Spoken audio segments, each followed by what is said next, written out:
Je m'appelle Hélène Dubois. J'ai 64 ans, une infirmière de village à la retraite qui a passé des décennies à soigner les malades et les oubliés de notre petite commune. Les gens me décrivaient comme une femme stable, fiable, invisible dans mes sacrifices. Cela ne m'a jamais dérangée. Pendant la majeure partie de ma vie, j'ai cru que mon but était de me tenir discrètement derrière ceux que j'aimais, de donner jusqu'à ce qu'il ne reste plus rien de moi. Aujourd'hui, je suis assise seule dans le bureau d'un notaire, le cuir du fauteuil craquant. Sous mon poids, l'odeur subtile du bois ciré et du papier flottant dans l'air. Mes doigts tremblants en tenant le document posé devant moi. C'est le testament de mon défunt mari, Richard. Il m'a été mon partenaire pendant 40 ans. Un homme de peu de mots mais aux mains, sûr. Un homme qui a bâti notre vie, brique par brique. Et maintenant, même dans la moue, Artie, là, m'a laissé quelque chose que je n'aurais jamais imaginé. Les mots se brouillantent sur la page, mais je les relis encore et encore, pour en être certaine. Mon défunt mari m'a tout laissé. La maison en briques rouges, sur la colline, où nous avons construit nos souvenirs. Ces 2 millions d'euros d'économie et l'entreprise qu'il a mis toute une vie à faire grandir.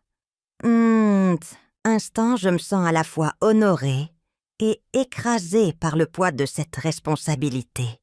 Tout cela entre mes mains, alors que mon cœur est encore endolori par son absence. La porte s'ouvre et le bruit de pas me tire de mon deuil. Je me retourne et le souffle me manque. Debout, il y a Daniel, mon fils, mon unique enfant, le garçon que j'ai porté, que j'ai élevé. Le garçon qui est sorti de ma vie il y a 2 décennies, sans jamais se retourner. Il ne m'a pas adressé un seul mot en 20 ans. Pas un appel téléphonique, pas une carte de Noël, pas, même lorsque son père était mourant. Et pourtant, il est là, souriant comme si le temps ne nous avait pas touchés, comme si 2 décennies de silence n'étaient qu'un orage passager. Il s'approche, son costume impeccable, ses chaussures cirées, son sourire étudié. Il pose une main sur mon épaule, un geste qui autrefois m'aurait réconforté, mais qui aujourd'hui me semble être une intrusion. Ses yeux parcourent le document que je tiens dans mes mains tremblantes, et il se penche, parlant avec une assurance qui me glace le sang. En tant que ton fils unique, c'est moi qui prends les choses en main maintenant, dit-il, la voix calme, le sourire inébranlable. Mon souffle se coupe. Pendant 20 ans, j'ai rêvé d'entendre à nouveau sa voix. Je pensais que je pleurerais ou que je courais vers lui, que je le serrerais dans mes bras si ce jour arrivait. Mais la réalité ressemble à une trahison enveloppée de soie. Les mots me piquent. Pas un, tu m'as manqué. Pas un, je suis désolée. Seulement, c'est moi qui prends les choses en main maintenant. Comme si la mort de son père était une porte d'entrée pour qu'il s'empare de ce qu'il croit lui être dû. Je ne peux pas parler. Mes lèvres s'entr'ouvrent, mais aucun son ne sort. La pièce tourne autour de moi. Puis, avant que je puisse me ressaisir, un autre son remplit l'air. Le clic ferme de la porte du bureau qui s'ouvre à nouveau. Maître Moreau, le notaire de mon mari, entre. Il travaille avec Richard depuis plus de 30 ans. Un homme aux cheveux couleur d'argent et aux yeux qui ne manquent rien. Il porte un épais dossier en cuir fermement coincé sous son bras. Il m'adresse un signe de tête, puis jette un coup d'œil à Daniel. À cet instant, je le vois. Le sourire de Daniel vacille. Son assurance s'affaiblit et la couleur quitte son visage. Il devient pâle, comme si le sol venait de se dérober sous ses pieds. C'est à ce moment précis que je comprends. Ce ne sont pas des retrouvailles, ce n'est pas un fils qui revient vers une mère en deuil. C'est une invasion, une performance mise en scène pour réclamer ce qui n'a jamais été à lui. Le notaire pose le dossier sur le bureau en chêne poli, sa voix calme mais autoritaire.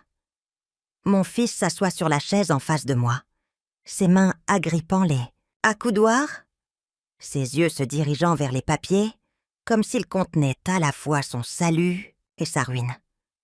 Mon défunt mari m'a tout laissé. Mon fils, qui m'avait abandonné pendant 2 décennies, pensait qu'il pouvait simplement revenir dans ce bureau, dans ma vie, et prendre le contrôle. Mais quand le notaire a parlé, son visage m'a tout dit. La comédie était terminée. La vérité attendait de le réduire en pièces. Et c'est précisément là que mon histoire commence. Pendant 20 ans, j'ai prié pour que Daniel revienne. J'ai supplié Dieu pour ne serait-ce qu'une conversation de plus, une chance de plus d'être une mère. Mais parfois, les prières sont exaucées d'une manière qui nous brise davantage, uniquement pour nous forcer à nous relever. Alors, restez avec moi. Ce qui s'est passé ensuite ne concerne pas seulement l'argent ou l'héritage. C'est une histoire de loyauté et de trahison. C'est une histoire de silence qui coupe plus profondément que les mots. Et c'est l'histoire d'une femme qui pensait que sa vie était finie, pour finalement découvrir une force qu'elle ne soupçonnait pas. Si vous avez déjà été trahi par quelqu'un en qui vous aviez le plus confiance, vous comprendrez mon histoire. Si vous vous êtes déjà demandé ce que coûte le pardon, ou si les liens du sang suffisent à faire une famille, vous vous retrouverez dans ces mots. Alors écoutez attentivement, car je suis prête à tout vous raconter. Je me souviens des derniers mots que mon fils m'a adressés avant de partir. Il avait 20 ans, le visage rouge, de colère, les poings serrés comme s'il était prêt à combattre le monde entier. Nous nous disputions à propos de son avenir.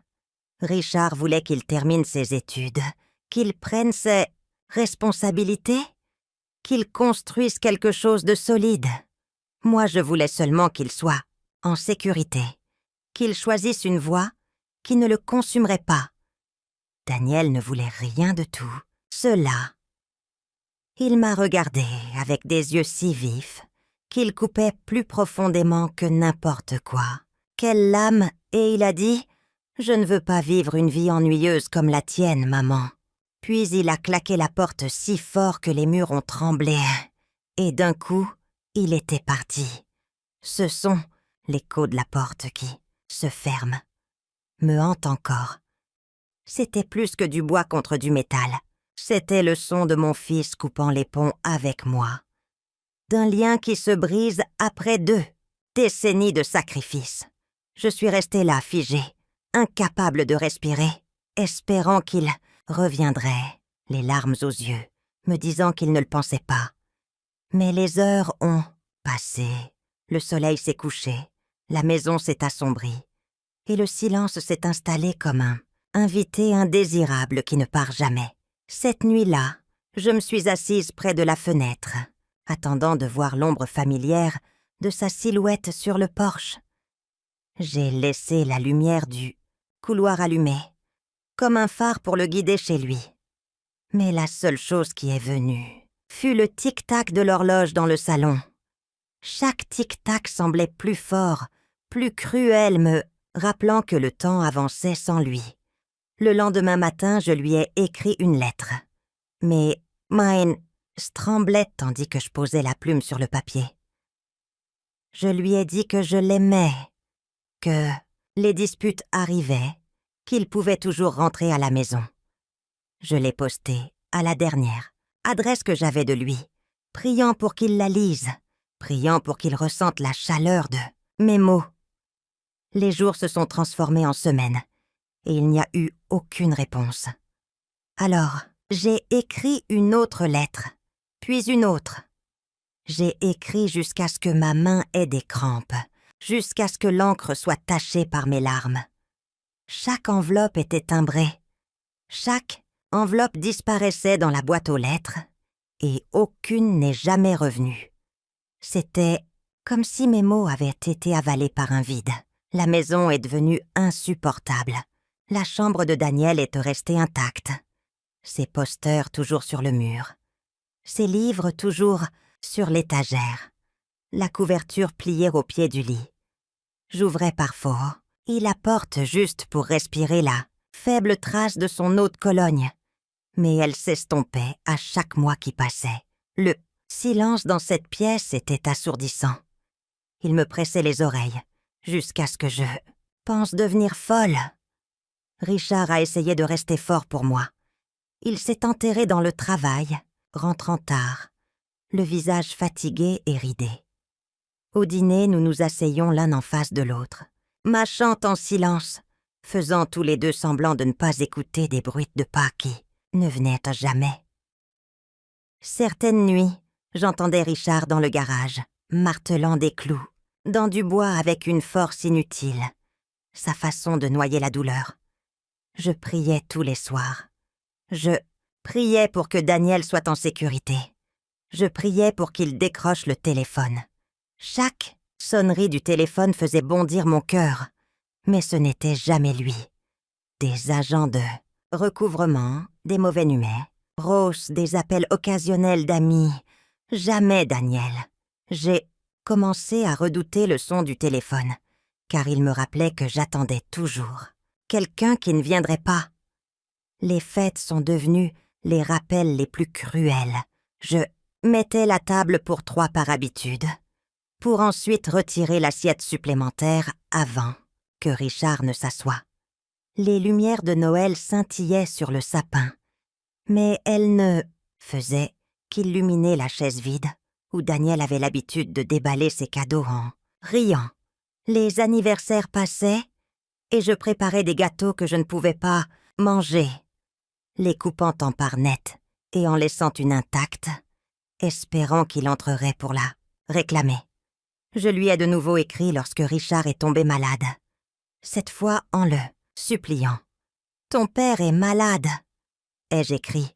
« S'il te plaît, si tu l'as jamais aimé, rentre à la maison. » Je les poste et les mains tremblantes, fixant la boîte aux lettres comme si mon désespoir pouvait la faire arriver plus vite. Mais les semaines ont passé, hein. Les visites à l'hôpital se sont allongées. Les machines bipaient dans des chambres stériles. Et la main de Richard devenait plus faible dans la mienne. Toujours aucun mot, même quand je lui ai dit que son père était en train de mourir. Lorsque Richard a rendu son dernier souffle, j'ai senti quelque chose s'effondrer en moi. J'ai regardé la porte vide, priant pour que Daniel apparaisse, même au dernier moment. Mais il n'y avait que moi, Richard, et le bourdonnement des machines de l'hôpital. J'ai enterré mon mari seul, et l'absence de mon fils ressemblait à une seconde mort. Pendant 20 ans, la maison a été ma compagne. Ses murs ont absorbé mes soupirs. Ses planchers ont craqué sous le poids de ma solitude. Le tic-tac de l'horloge est devenu plus fort, comme pour se moquer de moi. Chaque lettre que j'envoyais était une bouteille à la mer jetée dans un océan qui ne rendait jamais rien. Les gens disaient que le temps guérit, mais ils avaient tort. Le temps ne guérit pas. Il étire la blessure, la transforme en quelque chose de plus profond, de permanent. Le silence entre une mère et son fils n'est pas juste un espace vide.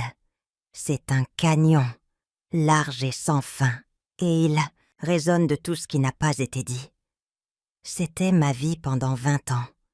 Attendre, prier, écrire, espérer, et ne rien entendre en retour, jusqu'au jour de la lecture du testament, où le silence a finalement été rompu.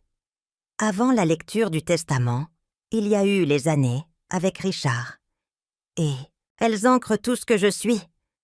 Il n'était ni poète ni charmeur. Il mesurait le temps avec une montre-bracelet et un planning. Il rentrait à la maison avec de la graisse sous les ongles. Et croyait que l'amour se prouve par des toits qui ne fuient pas et des voitures qui démarrent. Toujours. Il pouvait être sévère, assis à table avec un grand livre de contes pour dire non, quand le sentiment implorait un oui. Pourtant, il était fidèle, solide comme les pierres qui bordaient tout notre jardin.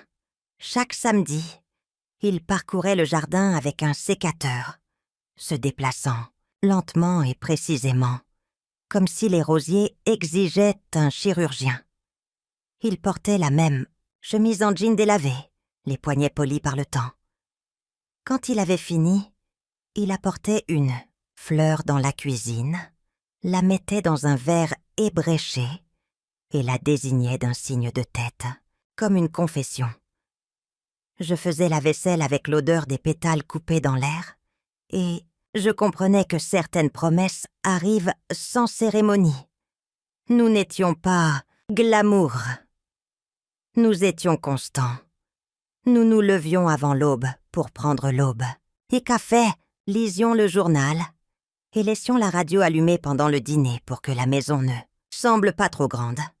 Quand l'argent manquait, il réparait les pneus, vendait de vieux outils et refusait de toucher aux économies qu'il avait mises de côté pour mes vieux jours.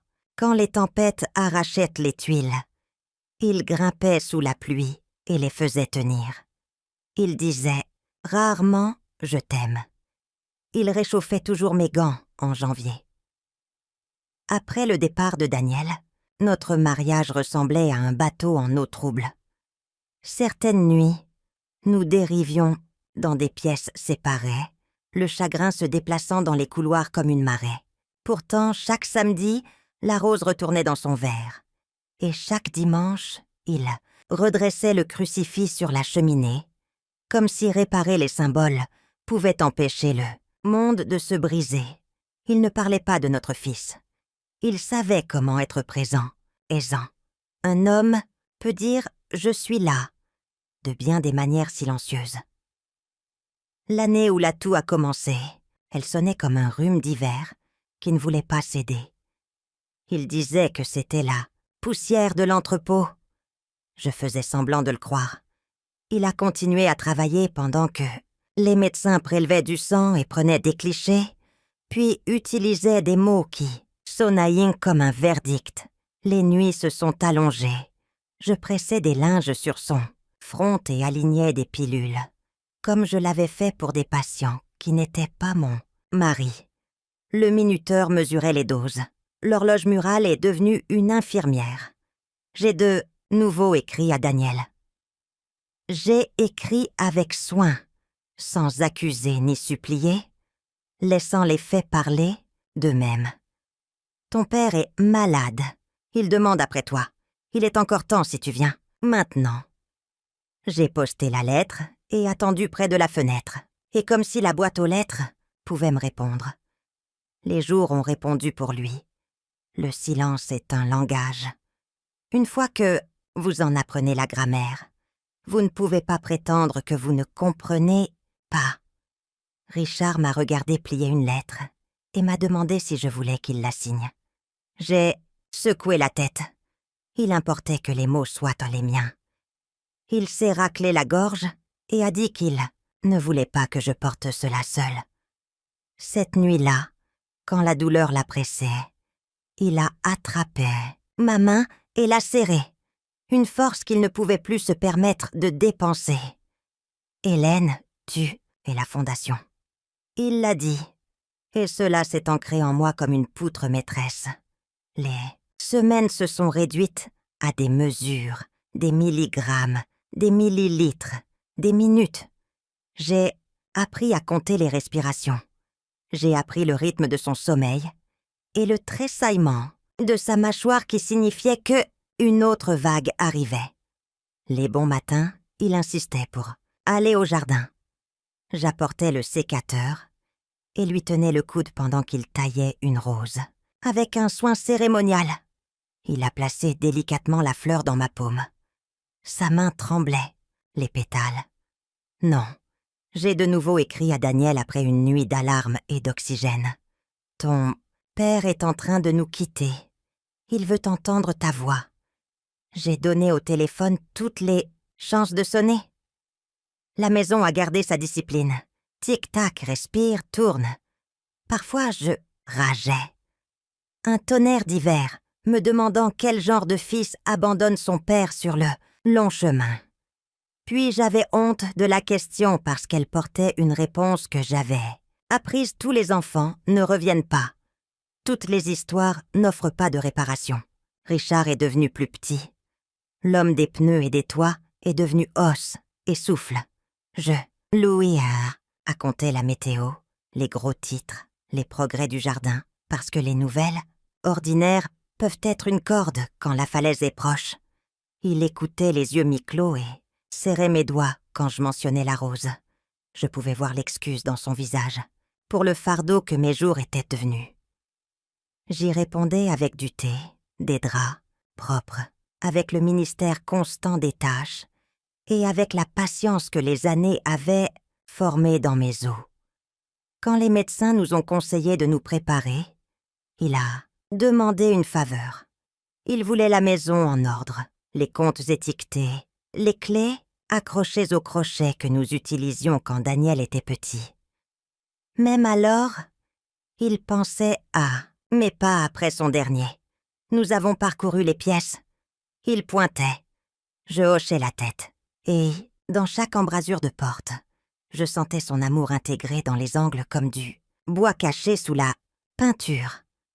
Le dernier samedi où il a pu se tenir debout, il a aiguisé le sécateur et l'a placé dans mes mains.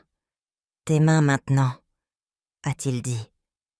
Les funérailles furent calmes, presque trop calmes, comme si le monde avait baissé la voix par respect pour Richard. Nous avions choisi une petite chapelle à la sortie du village, où les bancs étaient vieux, mais où les vitraux captaient le soleil du matin juste comme il faut. Seule une poignée de personnes sont venues. Quelques voisins, quelques hommes de l'entreprise de transport et 2 infirmières de la clinique où j'avais travaillé. Ils se tenaient en silence, me faisant un signe de tête, chuchotant des prières comme si leurs mots pouvaient me maintenir debout.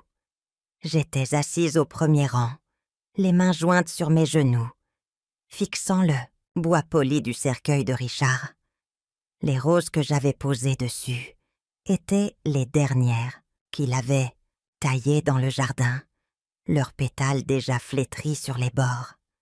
J'ai essayé d'écouter les paroles du prêtre, mais mon esprit vagabondait, s'accrochant à de petits détails. Le craquement d'un banc, la toux d'un vieil homme au fond, l'écho des chaussures sur la pierre. Tout cela semblait trop ordinaire pour quelque chose d'aussi extraordinaire que de le perdre. Je n'arrêtais pas de jeter un coup d'œil à l'entrée. Une partie de moi, insensée, têtue, espérait encore que Daniel entrerait, même si ce n'était que pour le dernier adieu. Je l'imaginais debout là, les épaules larges, les yeux adoucis par le regret. Mais l'entrée est restée vide. Chaque minute sans lui était une nouvelle confirmation de la vérité que j'avais essayé de nier. Mon fils ne viendrait pas pour son père, pas pour moi. Lorsque la cérémonie s'est terminée, les gens ont défilé, offrant leurs condoléances d'un ton douille. Ils disaient des choses comme « C'était un homme bon et il vous aimait tendrement ». Je hochais la tête, je les remerciais, mais à l'intérieur, je me sentais vide. Je suis rentrée à la maison qui n'appartenait plus qu'à moi, et le silence était plus assourdissant qu'il ne l'avait jamais été. Les jours qui ont suivi se sont confondus. Le café du matin sans Richard avait un goût d'eau. La radio que nous avions l'habitude d'écouter restait silencieuse. La poussière, s'accumulant sur le cadran, errait dans la maison, touchant ses chemises, ses livres, ses lunettes pliées soigneusement sur la table de nuit. La nuit, je pressais mon visage contre son oreiller, cherchant son odeur, ne trouvant que le rappel que le temps efface tout, même la trace de ceux que nous aimons. 3 semaines se sont écoulées dans ce brouillard. Puis, un matin, une lettre est arrivée.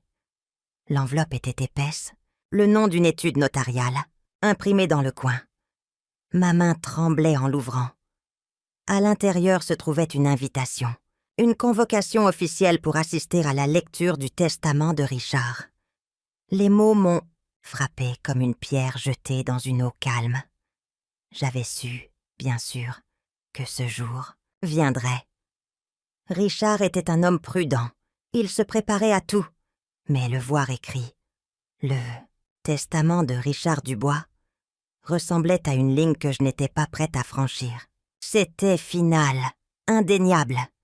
Il était parti, et maintenant sa voix ne reviendrait qu'à travers des papiers légaux et des signatures. Ce soir-là, je me suis assise à la table de la cuisine, avec la lettre étalée devant moi. La maison était sombre, à l'exception de la lumière au-dessus d'eux, ma tête qui projetait de longues ombres à travers la pièce. J'ai fixé les mots jusqu'à ce qu'ils se brouillent. La peur a rampé le long de ma colonne vertébrale. Et si je ne pouvais pas tout gérer seule? Et si l'entreprise s'effondrait sous ma direction? Richard avait été l'encre. Sans lui, je me sentais comme un bateau à la dérive, sans amarre. J'ai chuchoté à voix haute. « Comment vais-je faire sans toi ?» Ma voix s'est brisée dans la pièce vide. Aucune réponse n'est venue, seulement le tic-tac régulier de l'horloge, implacable et indifférent. Une matote passotilio. Partie de moi se demandait si Daniel apparaîtrait d'une manière ou d'une autre à la lecture du testament. Peut-être que la nouvelle de la mort de son père l'atteindrait enfin, ou réveillerait quelque chose en lui. Cette pensée me tordait la poitrine. L'accueillerais-je s'il le faisait? Le pourrais-je? Pendant 20 ans, j'avais aspiré à son retour, mais le deuil avait changé la forme de cette aspiration. Je n'étais plus sûre de désirer sa présence ou de craindre la douleur qu'elle pourrait à nouveau apporter. Le sommeil ne venait pas facilement. Chaque nuit, je me tournais sans cesse, pensant aux registres, aux propriétés, aux responsabilités que je n'avais jamais gérées seule. Richard avait toujours été le bouclier. Maintenant, j'étais exposée. Les camions de l'entreprise roulaient toujours sur les autoroutes. Les employés dépendaient toujours de leur salaire. Et la maison exigeait toujours de l'entretien. Tout était à moi maintenant, et je n'étais pas certaine que ce soit un cadeau ou un fardeau. Le matin de la lecture, je me suis habillée avec soin, comme si Richard pouvait me voir. Un tailleur bleu marine, simple mais respectueux. J'ai relevé mes cheveux, bien que des mèches tombèrent sur mes tempes. Dans le miroir, je reconnaissais à peine la femme qui me regardait. Ses yeux étaient cerclés de rouge après des nuits de pleurs. Mais sous l'épu, isement, il y avait autre chose. De la détermination peut-être, ou la plus faible braise de force. J'ai plié la lettre, l'ai glissée dans mon sac à main, et je me suis tenue dans le couloir. Les murs semblaient respirer autour de moi, remplis du souvenir d'un homme qui avait bâti cette vie de ses propres mains. J'ai touché doucement le cadre de la porte en chuchotant « Je vais essayer ». Puis je suis sortie dans l'air frais, le cœur lourd, les mains instables, ne sachant pas qu'au moment où j'entrerais dans cette étude notariale, mon monde basculerait à nouveau. Non pas à cause de ce que Richard m'avait laissé, mais à cause de celui qui se présenterait pour essayer de me le prendre. L'étude notariale était silencieuse quand je suis arrivée, ses lourdes portes en chêne se refermant derrière moi, avec un bruit sourd qui a résonné dans ma poitrine. La réceptionniste m'a conduite dans une halle de conférence bordée d'étagères remplies de vieux volumes juridiques. L'air sentait légèrement le cuir et la poussière, et la table au centre brillait sous la lumière du plafonnier. Je me suis assise seule à une extrémité, serrant mon sac à main comme si c'était une encre. La convocation pour la lecture du testament de Richard était pliée à l'intérieur, et mon cœur battait à chaque tic-tac de l'horloge murale. Je m'étais préparée à la solitude de ce moment, convaincue que personne ne se tiendrait à mes côtés. Richard était parti, et Daniel m'avait abandonnée il y a longtemps.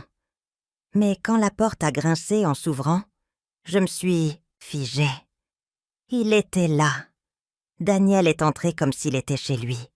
Son costume impeccable, sa cravate parfaitement nouée. Son visage avait vieilli, bien sûr. Il y avait des rides autour de sa bouche, des ombres sous ses yeux. Mais son sourire était exactement là, et même le sourire, confiant et charmant, avec lequel il obtenait tout ce qu'il voulait quand il était enfant. Un instant, j'ai eu du mal à respirer. « Maman !» a-t-il dit chaleureusement, ouvrant les bras, comme pour m'embrasser. Ça fait trop longtemps. Trop longtemps. 20 ans. Réduit à 3 mots prononcés si facilement que mon estomac s'est noué. Il a traversé la pièce sans hésitation, se penchant pour poser une main sur mon épaule. Le contact était inconnu, étranger, comme s'il n'était plus mon fils, mais un étranger portant son visage. En tant que ton fils unique, c'est moi qui prends les choses en main maintenant, a déclaré Daniel. Sa voix était douce, calme, répétée. Il l'a dit avec un sourire, comme si c'était la chose la plus naturelle du monde. Ma poitrine s'est serrée. Dans toutes les nuits où j'avais prié pour son retour, j'avais imaginé tant de possibilités, des excuses, des retrouvailles en larmes. Même la colère aurait été au plus facile à supporter. Mais ceci, le voir revenir, non par amour ou par deuil, mais par sentiment de droit. C'était comme un couteau. Je l'ai regardé, incapable de parler. Les mots restaient coincés dans ma gorge, piégés sous des années de silence et de désir. Mes mains tremblaient sur mes genoux. Il s'est assis en face de moi, s'adossant à sa chaise avec un air de possession. « Ne t'inquiète pas, maman, je vais tout gérer. La maison, l'argent, l'entreprise. Tu n'as pas besoin de t'en soucier. Tu en as assez fait. » Assez fait? L'expression a résonné à mes oreilles comme un verdict. Voulait-il dire assez en termes de sacrifice ou assez en termes de contrôle? Je ne pouvais pas demander. Mes lèvres ne bougeaient pas. Puis la porte s'est de nouveau ouverte. Maître Moreau est entré. Le notaire, qui était avec Richard depuis plus de 3 décennies. C'était un homme grand aux cheveux, argenté comme le givre. Sa présence calme mais autoritaire. Il portait un épais dossier en cuir sous un bras, et ses yeux se sont aiguisés en passant de moi à Daniel. La posture de Daniel s'est raidie. Le sourire sur son visage a légèrement vacillé, mais je l'ai vu. Sa confiance s'est fissurée un bref instant. Un éclair de malaise s'est glissé à travers. Sa peau a pâli. La couleur s'est drainée comme s'il savait déjà ce qu'il y avait dans ce dossier. Maître Moreau m'a adressé un signe de tête poli. Madame Dubois. Puis il s'est tourné vers Daniel avec un regard mesuré. Monsieur Dubois. L'atmosphère dans la pièce a changé.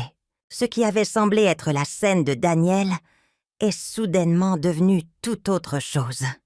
Le mien sourire de mon fils n'a pas disparu. Mais il a vacillé, et j'ai vu sa mâchoire se contracter.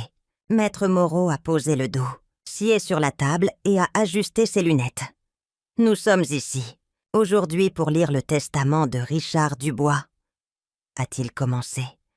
Sa voix était calme, délibérée, chaque mot tombant avec poids. J'ai regardé Daniel pour la première fois depuis qu'il était entré dans la pièce. Ses yeux ont évité les miens. Sa main tapotait la coudoir, agitée, trahissant le calme qu'il s'efforçait de projeter. Je me suis redressée un peu, le tremblement de ma main ralentissant, alors que je réalisais quelque chose que je n'avais pas ressenti depuis longtemps. Le sol se déplaçait en ma faveur. Maître Moreau a ouvert le dossier en sortant les premières pages. Avant de commencer, a-t-il dit, je dois confirmer que les deux parties sont présentes. Daniel s'est raclé la gorge et a répondu, rapidement, bien sûr. Je suis ici pour représenter les intérêts de la famille. Le mot « représenter » m'a piqué, comme si moi, sa mère, je n'étais pas assez de la famille. Comme s'il était le seul à avoir le droit de réclamer l'héritage de Richard. Mais Maître Moreau ne lui a accordé qu'un signe de tête, son regard retournant au papier, son ton ferme. J'ai croisé, les mains sur la table, la douleur du deuil encore lourde dans ma poitrine. Mais quelque chose d'autre pétillait en dessous, une force tranquille. Je ne savais pas encore exactement ce que Richard avait préparé, mais je pouvais le sentir.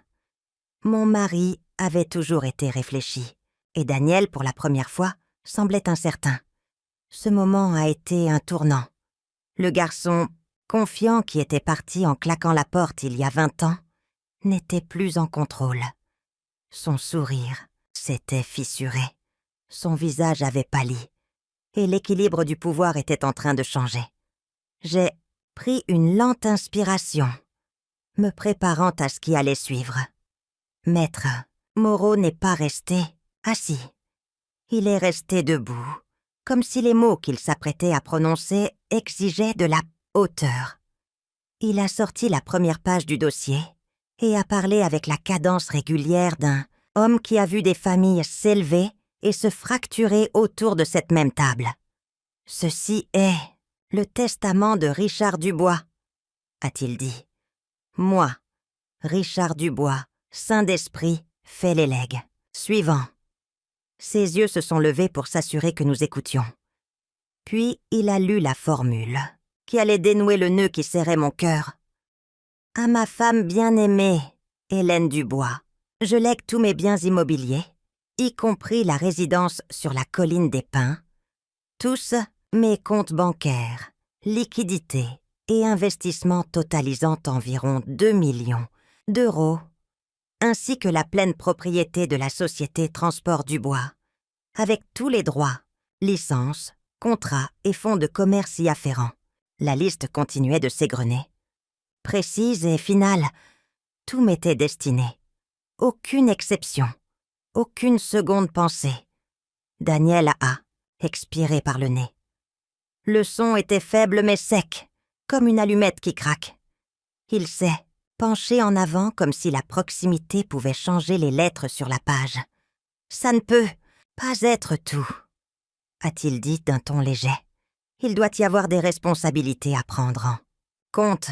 Une entreprise a besoin d'un dirigeant. » Maître Moreau a tourné une autre page. « Il y a une clause d'une importance particulière, » a-t-il dit. « Si un héritier, par le sang ou par alliance, conteste ou entrave l'exécution de ses legs, l'intégralité de ma succession sera sans délai transmise à la fondation Le Foyer des Anges pour les enfants abandonnés. Mon intention est que ma femme soit libre de toute coercition. Toute contestation mettra fin à tout héritage privé. » La pièce est devenue silencieuse. L'aiguille de l'horloge balayait le cadran et semblait hésiter. La couleur a de nouveau quitté le visage de Daniel. La confiance qu'il affichait a glissé, perdant son alignement. « Il n'aurait pas menacé son propre fils », a-t-il dit. Les mots ont atterri plus doucement que sa posture ne le laissait présager. Maître Moreau a sorti une enveloppe scellée du dossier. Le papier était épais. Le rabat était fermé par un seau de cire rouge. Il l'a posé devant moi. « Votre mari a demandé que ceci soit lu. Si Monsieur Dubois revenait, » a-t-il dit. Mes doigts n'ont pas bougé au début. Puis ils l'ont fait. J'ai brisé le seau et déplié une seule feuille. L'encre familière, la pression de sa main, soignée. « Hélène », commençait la lettre. « Si tu entends ceci, notre garçon a retrouvé le chemin de ta chaise. J'aimerais que la raison en soit l'amour. Pourtant, la vie m'a appris à me préparer. Tu as passé nos années à tenir un toit au-dessus de la tête de gens qui oubliaient de lever les yeux pour te voir le faire. Tu es la fondation de cette maison et de moi-même.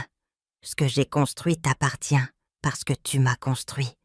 Si Daniel apparaît, écoute-moi bien. Tu lui dois de la gentillesse si ton cœur peut s'en passer. Mais tu ne lui dois rien qu'il n'ait pas mérité.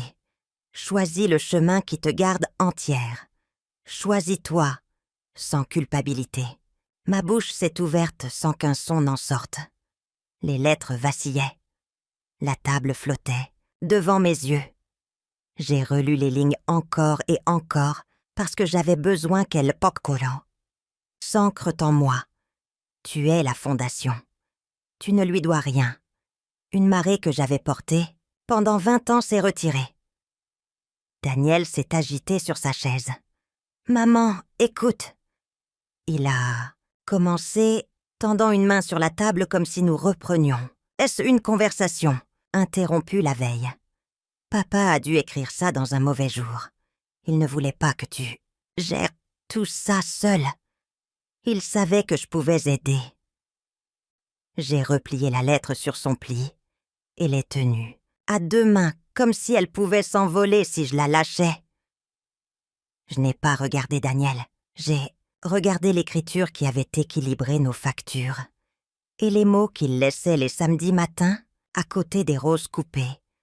J'ai senti quelque chose se mettre en place dans ma poitrine. Un alignement silencieux qui n'avait pas besoin de volume pour exister. Maître Moreau a repris, la parole, son ton respectueux. « Madame Dubois, nous pouvons procéder au transfert. Officiel. Rien de plus n'est requis de votre part aujourd'hui. » Il a rassemblé le testament et l'inventaire, mais a laissé la lettre avec moi. Il avait compris ce qui importait. Pendant des années, j'avais désiré une phrase, ce plus que n'importe quelle excuse. Une phrase qui disait « La vie que j'ai vécue avait du poids. » Dans cette pièce, avec le souffle inégal de mon fils, de l'autre côté de la table, et les mots de mon mari me soulevant sous les côtes, je l'ai reçu. Les larmes sont venues, pas bruyantes, pas tremblantes, mais de celles qui s'écoulent comme la pluie à travers une terre préparée pour elle. Je ne les ai pas cachées, je les ai laissées couler. J'ai gardé ma voix calme parce que les pleurs étaient leur propre langage. Daniel s'est adossé, les paumes ouvertes dans une démonstration étudiée de raison. « Personne n'essaie de te faire du mal, » a-t-il dit. C'est une question de pragmatisme, de succession, de responsabilité. J'ai glissé l'enveloppe dans mon sac à main et j'ai fermé le fermoir. Mes mains avaient cessé de trembler. Pour la première fois, depuis que l'infirmière des soins pâlit, Atif savait plier le dernier drap. Je me sentais plus grande, dans ma peau. « J'ai entendu ton père, » ai-je dit doucement. Ma voix n'a pas tremblé. « Toi aussi. » Maître Moreau a refermé le dossier avec un son doux et final qui ressemblait à une porte rencontrant son cadre. Le précipice qui s'était ouvert à son entrée s'est transformé en un sol sur lequel je pouvais me tenir.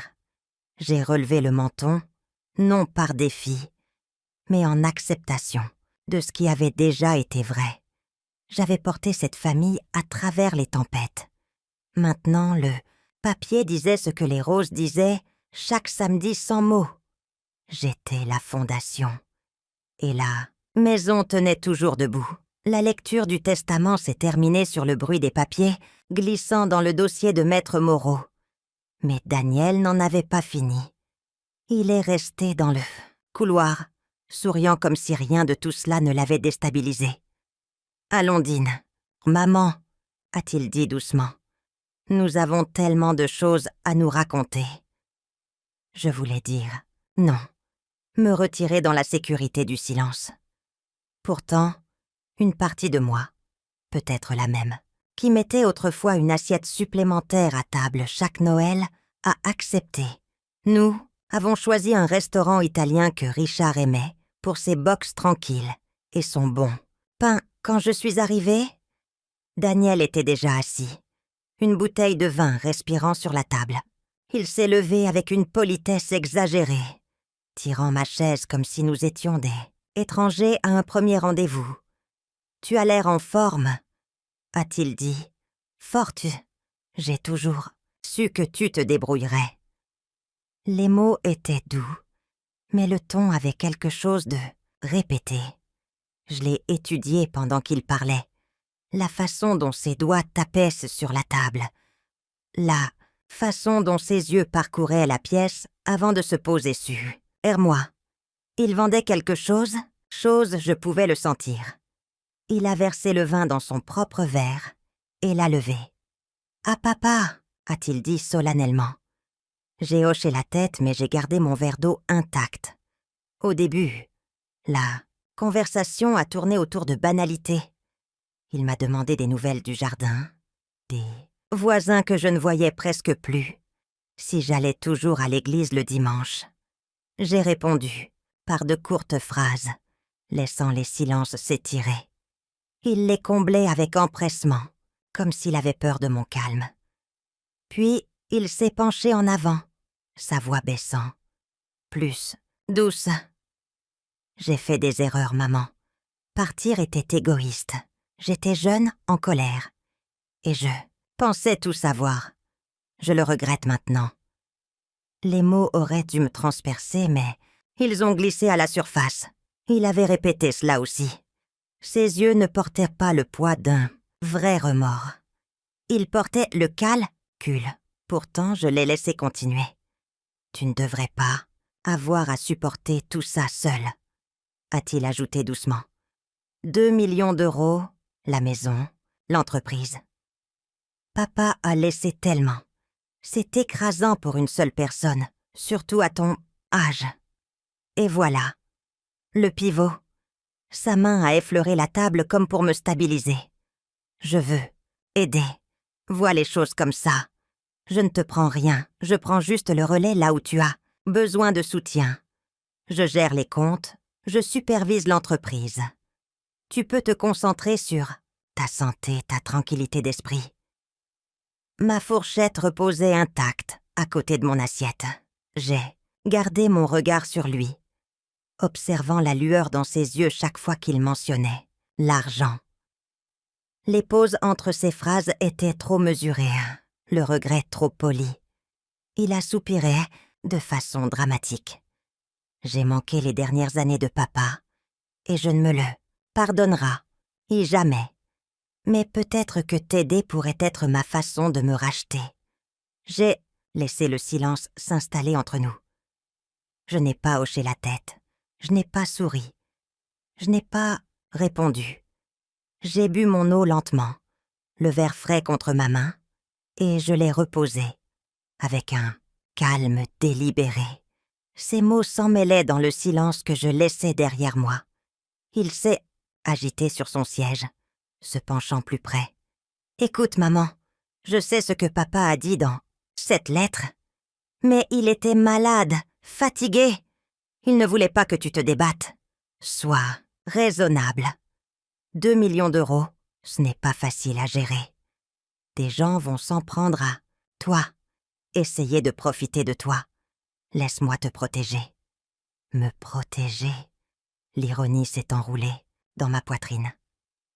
Le garçon qui avait disparu sans un mot se présentait maintenant comme mon bouclier. J'ai regardé sa bouche former les mensonges. Et pour la première fois, je n'ai ressenti aucune douleur, seulement de la clarté. Le serveur est arrivé avec nos plats, plaçant des assiettes fumantes entre nous. Daniel a souri, l'a remercié, puis s'est retourné vers moi avec une sincérité étudiée. « Ces pâtes sont exactement comme quand tu faisais des spaghettis le dimanche. Tu te souviens, tu cuisais toujours trop les nouilles, mais papa et moi ne disions jamais rien. » Il a ri doucement, essayant de raviver la nostalgie.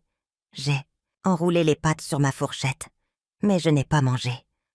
Mon silence est devenu plus lourd, plus tranchant, et je l'ai vu commencer à s'agiter. Il voulait que j'interrompe, que je demande, que je pardonne. Au lieu de cela, j'ai observé, calme et impassible. Finalement, il a expiré, l'impatience perçant à travers les fissures. « Maman, il faut être pragmatique. Pourquoi ne me laisses-tu pas prendre en charge les comptes de l'entreprise, juste, temporairement? Je m'assurerai que tout fonctionne bien. Tu pourras vivre en paix, sans stress. » J'ai posé ma fourchette avec soin. J'ai croisé les mains sur mes genoux et j'ai rencontré ses yeux. Je n'ai rien dit. Le pouvoir de ce rien a rempli l'espace plus que n'importe quel argument. Il a dégluti, son sourire vacillant pour la première fois depuis le début de la soirée. « Tu es en colère contre moi ?» a-t-il demandé, la voix plus douce, incertaine. J'ai de nouveau levé mon verre.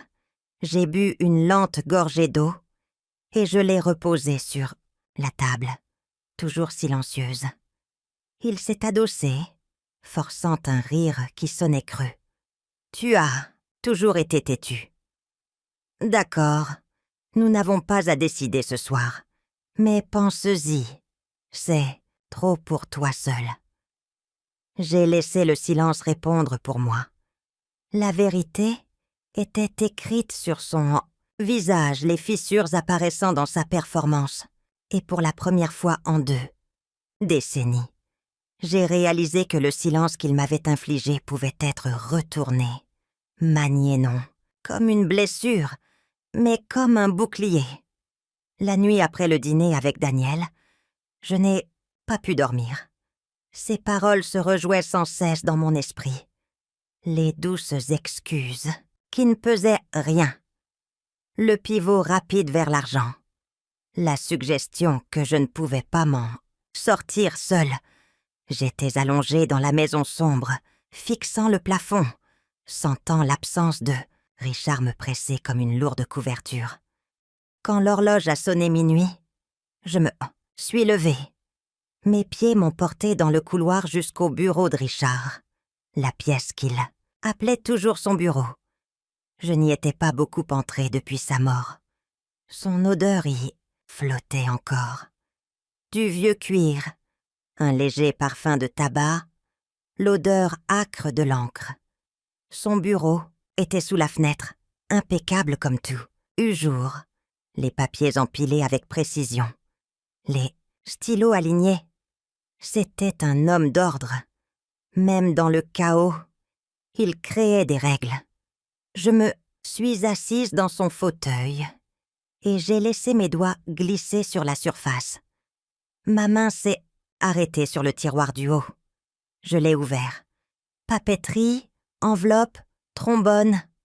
Le deuxième, tiroir, des dossiers de contrats d'entreprise, des formulaires fiscaux, rien d'inhabituel. Puis, mes yeux ont capté le léger contour d'une serrure dans le tiroir du bas, une que je n'avais pas jamais remarquée. J'ai fouillé le bureau, tirant ses petits compartiments. Finalement, derrière, une rangée de registres, j'ai trouvé une clé en laiton. Ma main tremblait en l'insérant dans la serrure. Le tiroir a résisté au début, puis s'est ouvert avec un clic et un grognement réticent. À l'intérieur se trouvait un mince dossier, étiqueté de l'écriture de Richard. Personnel. Elle est sortie avec précaution, le cœur battant. Les premiers papiers étaient des reçus bancaires. De grosses sommes transférées, discrètement au fil des ans. Chaque reçu portait le nom de Daniel, des milliers d'euros à la fois, des dates s'étalant sur plus d'une décennie. J'ai tourné les pages plus vite, la bile me montant à la gorge. Pendant que j'écrivais des lettres sans réponse à mon fils, Richard lui envoyait de l'argent. Mais ce n'était pas le soutien que j'avais d'abord imaginé. Derrière les reçus se trouvèrent des rapports, des liasses soignées, estampillées de l'entête d'un détective privé.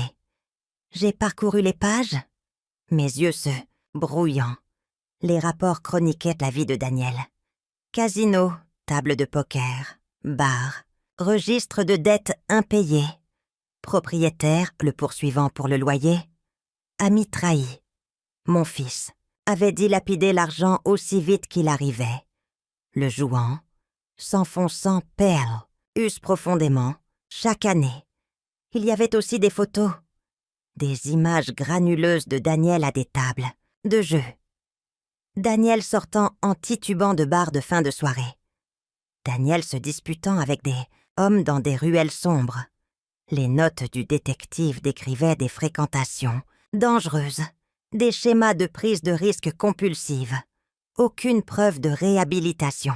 J'ai aplati les pages sur le bureau, essayant de les maintenir stables, alors que mes mains tremblaient. Le coup le plus dur est venu à la fin du dossier. Une lettre écrite de la main de Richard, jamais destinée à moi. Elle était simplement adressée. Pour Hélène, si je ne peux pas expliquer. Mes yeux se sont brouillés en la lisant. Ma très chère, je sais que tu désires que Daniel nous revienne. Je sais que ton cœur l'attend à la fenêtre. J'ai choisi le silence pour te protéger du pire. Il est vivant mais perdu dans ce choix que je ne peux réparer. Je lui ai envoyé de l'argent, espérant à chaque fois que cela pourrait le remettre sur le droit chemin, mais il le gaspille. J'ai engagé un détective quand ma peur pour sa sécurité a grandi. La vérité est plus sombre que je ne voudrais te le dire. Il a des dettes, des habitudes, des ombres qui te briseraient le cœur. Je ne pouvais pas t'accabler avec ça, pendant que tu prenais soin de moi. Pardonne-moi de t'avoir caché cela, mais j'avais besoin que tu restes forte, pas écrasée sous un savoir que tu ne pouvais pas changer. Si un jour tu apprends tout cela, souviens-toi que tu n'es pas à blâmer. Il a suivi son propre chemin. Tu as porté assez pour nous deux. Je suis restée assise, figée, la lettre tremblant dans mes mains. Richard savait depuis des années qu'il avait porté la vérité seul, me protégeant d'elle. Il m'avait regardé écrire ses lettres dans le 6e. 2. M'avait laissé croire que le silence était un rejet plutôt qu'une destruction. Il avait porté mon chagrin en silence, sans jamais craquer, sans jamais se confesser. Un sanglot est monté dans ma poitrine. Mais il ne s'est pas échappé. Il a pressé contre mes côtes, lourd et aigu. La trahison et l'amour s'en mêlaient. La trahison que Richard ait caché la vérité. L'amour qu'il l'ait fait pour m'épargner. J'ai senti le poids des deux me presser de part et d'autre, jusqu'à ce que je pense me fendre en deux. J'ai étalé les reçus, les rapports, les photographies sur le bureau. La vie de mon fils gisait, devant moi en fragments, chaque page une coupure. Le garçon que je berçais autrefois, pour l'endormir. Le garçon qui a claqué la porte avec des mots cruels. L'homme qui est revenu en souriant avec des excuses vides. Tout cela encadré maintenant par des preuves de choix que je ne pouvais nier. La maison était silencieuse, à l'exception du tic-tac de l'horloge. J'ai pressé mes paumes contre le bureau et j'ai incliné la tête. Pour la première fois, je n'ai pas imaginé Daniel comme un enfant perdu qui revenait. Je l'ai vu comme un homme qui avait construit son absence, brique par brique, jusqu'à ce que le mur entre nous ne puisse plus être franchi. Le dossier était ouvert, indéniable. Richard avait su, et maintenant, enfin, moi aussi. 3 jours plus tard, je me suis retrouvée à nouveau dans le bureau de Maître Moreau. La même table en chêne poli, les mêmes fauteuils en cuir, les mêmes étagères remplies de livres de droit qui sentaient légèrement la poussière et l'autorité. Mais cette fois, je n'étais pas seule avec Maître Moreau. Daniel est arrivé, flanqué d'un homme en costume gris coûteux, portant une mallette en cuir élégante.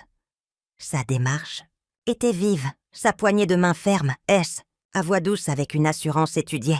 « Maître Harris », s'est-il présenté regardant directement Maître Moreau, me jetant à peine un coup d'œil. Je représente Daniel Dubois dans cette affaire de partage de succession. Daniel s'est assis avec confiance à côté de lui, la mâchoire serrée, comme si c'était une négociation, qu'il était certain de gagner. Il évitait mon regard, mais je l'ai étudié attentivement. Il y avait une tension dans son expression, un tic au coin de sa bouche qui trahissait sa nervosité, sous le spectacle. Maître Moreau a croisé les mains sur la table, calme comme toujours. « Messieurs, a-t-il dit, nous pouvons procéder, bien que je doive vous rappeler que cette succession a déjà été légalement transférée. » Harris a souri poliment, le genre de sourire que les avocats utilisent quand ils pensent vous avoir déjà coincé. Nous sommes ici pour contester l'équité de ce transfert. En tant que fils unique de Monsieur Dubois, Daniel a un droit naturel à l'héritage. L'importance de cette succession rend déraisonnable d'attendre d'une veuve qu'elle la gère seule. Il est à la fois pratique et juste que Daniel assume la copropriété. J'ai senti les mots de Daniel du dîner résonner dans l'argumentation de Harris. Pratique, raisonnable, juste. Le langage de la manipulation habillé en logique. Maître Moreau n'a pas bronché. Il a ouvert le dossier en cuir devant lui, en sortant plusieurs feuilles de papier. « Votre argument pourrait tenir », a-t-il dit d'un ton égal. S'il n'y avait pas déjà des dispositions en place. Richard Dubois avait anticipé cette possibilité. Daniel s'est penché en avant, la voix vive. Vous ne pouvez pas nier les liens du sang. Je suis son fils. Cela devrait compter pour quelque chose. Les yeux de Maître Moreau se sont brièvement tournés vers lui, puis sont revenus à Harris. Cela compte, en effet. C'est pourquoi votre père a enregistré certaines choses que je suis obligé de partager maintenant. Du dossier, Maître Moreau a sorti un petit enregistreur noir. Il a appuyé sur un bouton, et la pièce s'est remplie de la voix de Richard. Mon souffle s'est coupé. Maître Moreau, a dit la voix de Richard, calme mais affaibli par la maladie. Si jamais Daniel essaie de contester ce testament, vous devez lui rappeler. Je lui ai envoyé de l'argent, des milliers d'euros au fil des chances. Je lui ai donné des chances de se débrouiller seul. Il a tout joué, trahi ma confiance et laissé sa mère souffrir en silence. Cette succession appartient à Hélène. C'est elle qui a porté cette famille. Elle est la fondation. Daniel a perdu son droit par ses choix.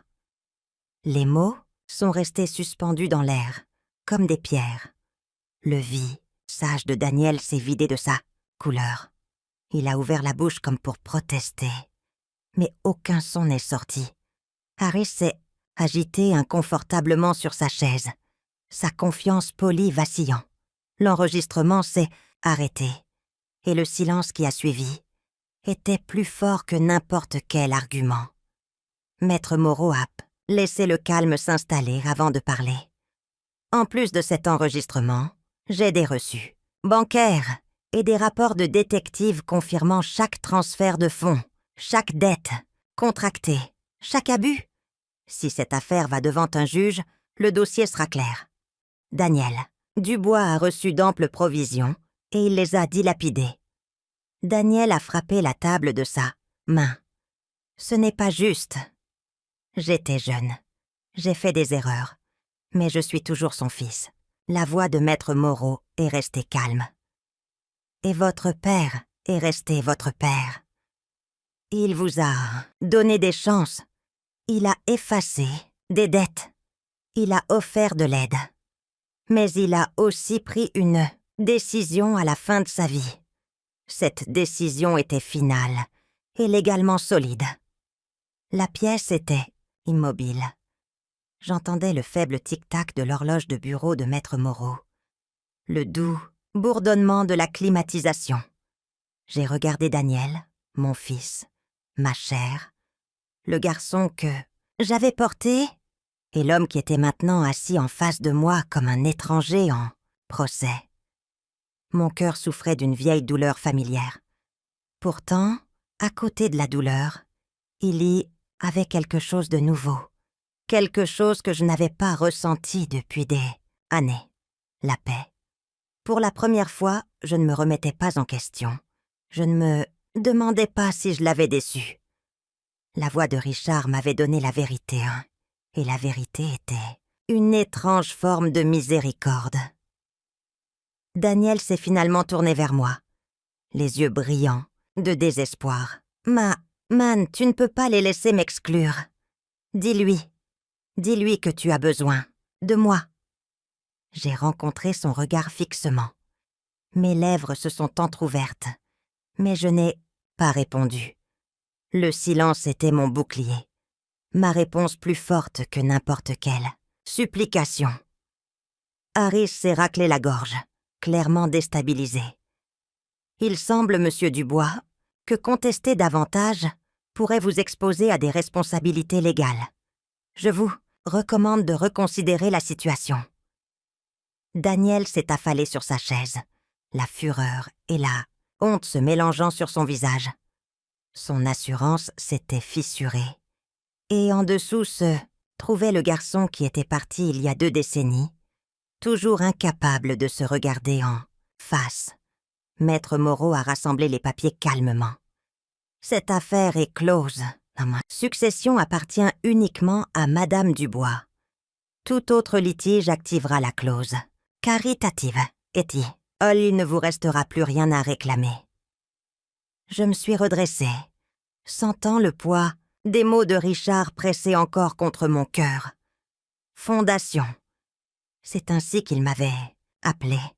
Pendant des années, j'avais douté, pleuré, supplié pour le retour de Daniel. Mais dans cette pièce silencieuse, j'ai compris. Je n'avais jamais été vide. J'étais suffisante. Le silence s'est prolongé, un verdict en soi. Le lendemain de la confrontation avec Daniel et son avocat, la maison semblait plus lourde que d'habitude. Les murs paraissaient porter les échos de la voix de Richard sur l'enregistrement, et le silence qui me suivait de pièce en pièce n'était plus une blessure, mais un miroir. J'ai monté le dossier de reçus et de rapports à l'étage, le posant sur le bureau de Richard, bien que je ne puisse me résoudre à l'ouvrir à nouveau. Cet après-midi-là, Madame Bernard est arrivée. Elle travaillait chez nous, depuis plus de 15 ans. Une femme discrète aux cheveux argentés rentrée sous un foulard, le dos droit malgré l'âge. Elle avait été la femme de ménage de Richard avant de devenir la mienne, bien que je ne l'ai jamais considérée comme telle. Elle était un témoin de nos vies, présente dans les rythmes de notre foyer, époussetant les étagères, arrangeant les fleurs, fredonnant doucement en repassant les chemises. Elle est entrée dans la cuisine avec un sac de courses à la hanche. « Je vous ai apporté de la soupe », a-t-elle dit en le posant. « Vous avez l'air d'avoir besoin de manger. » J'ai souri faiblement, le genre de sourire qui reconnaît la gentillesse sans avoir la force d'y répondre pleinement. Nous nous sommes assises à table, des bols fumants entre nous. Pendant un long moment, aucune de nous n'a parlé. Finalement, Madame Bernard a croisé les mains, son regard posé sur moi. « Vous savez, » a-t-elle dit doucement, « Monsieur Dubois parlait souvent de vous quand il pensait que je n'écoutais pas. » Ma cuillère s'est arrêtée à mi-chemin de ma bouche. C'est vrai, elle a hoché la tête. Il s'asseyait dans ce fauteuil près de la fenêtre, se massant les tempes après une longue journée. Parfois, il soupirait et je lui demandais s'il voulait du thé. Il disait non, puis marmonnait à propos de Daniel.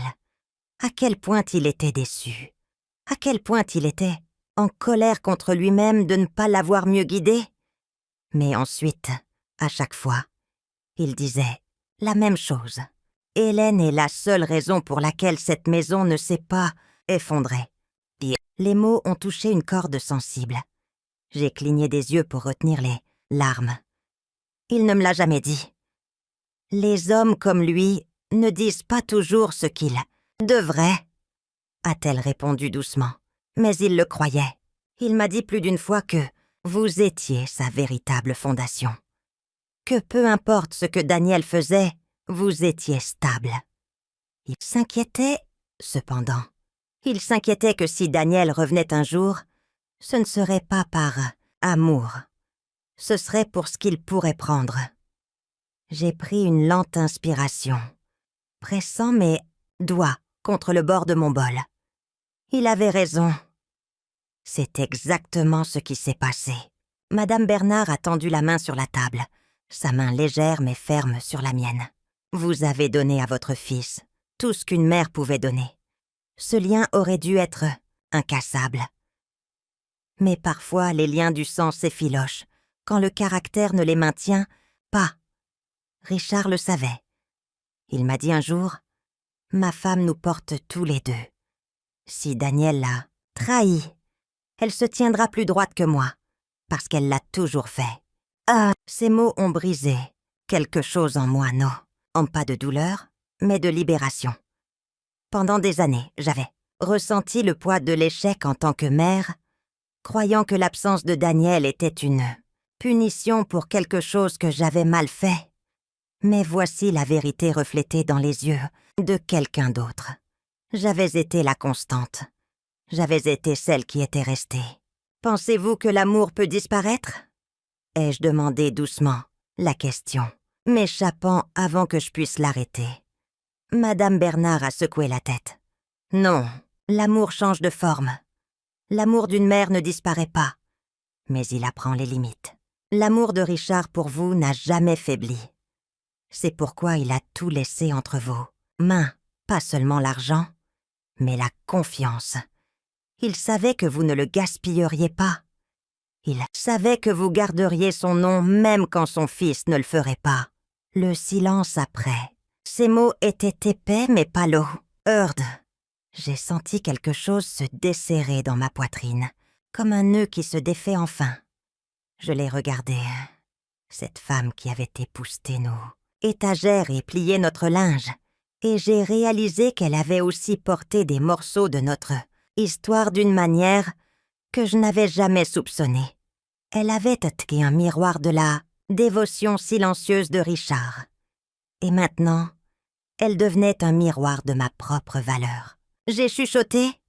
J'ai passé 20 ans à attendre le retour de Daniel. Mais celui qui ne m'a jamais quitté, c'était Richard. Et je le vois maintenant. Les yeux de Madame Bernard se sont adoucis. Parfois, il faut perdre ce que l'on pensait avoir besoin pour voir ce que l'on avait déjà. Ces mots se sont installés en moi avec la certitude tranquille de la vérité. J'ai compris alors que si la maternité m'avait laissé meurtrie, le mariage m'avait donné de la force. Daniel avait peut-être brisé le lien de fils et mère, mais Richard avait honoré le lien de mari et femme jusqu'à son dernier souffle. Et ce lien, bien qu'invisible, me tenait encore, debout. Nous avons fini la soupe en silence, mais ce n'était pas le silence du deuil. C'était le silence de la compréhension, celui qui n'a pas besoin d'être comblé. Quand Madame Bernard est partie ce soir-là, je suis restée sur le seuil, la regardant s'éloigner sur le chemin, sa silhouette petite contre la lumière déclinante. La maison derrière moi ne semblait plus vide. Elle semblait contenir une vérité que je pouvais enfin porter. Cette nuit-là, la maison était enveloppée de silence, le genre qui presse contre les murs et pèse lourdement sur la poitrine. J'étais assise seule dans le bureau de Richard, la lampe projetant un cercle de lumière étroite sur le bureau. Devant moi se trouvait le sécateur qu'il avait aiguisé, isé et placé dans mes mains lors de son dernier bonjour. L'acier brillait faiblement, les poignets usés par sa prise. Je l'ai pris, passant mes doigts sur le métal, et j'ai senti son poids comme s'il était plus qu'un simple outil. C'était un symbole, le témoin qu'il m'avait passé quand il ne pouvait plus se tenir parmi les rosiers. Un rappel que je devais continuer, même quand le jardin semblait trop grand pour mes mains. mon reflet vacillait dans la fenêtre, superposé à la nuit noire à l'extérieur. Je l'ai étudié comme si je rencontrais une étrangère. Les rides, autour de mes yeux, le gris à mes tempes, traces des années vécues et endurées. J'ai chuchoté à la pièce vide. Quelle sorte de mère ai-je été? La question est revenue comme un écho. Pendant des décennies, je me suis mesurée à l'aune de l'absence de Daniel. Une mère qui perd son enfant au silence ne peut s'empêcher de croire qu'elle a échoué. Avais-je été trop sévère, trop indulgente? L'avais-je poussé à suivre l'ordre de Richard alors qu'il aspirait à la liberté?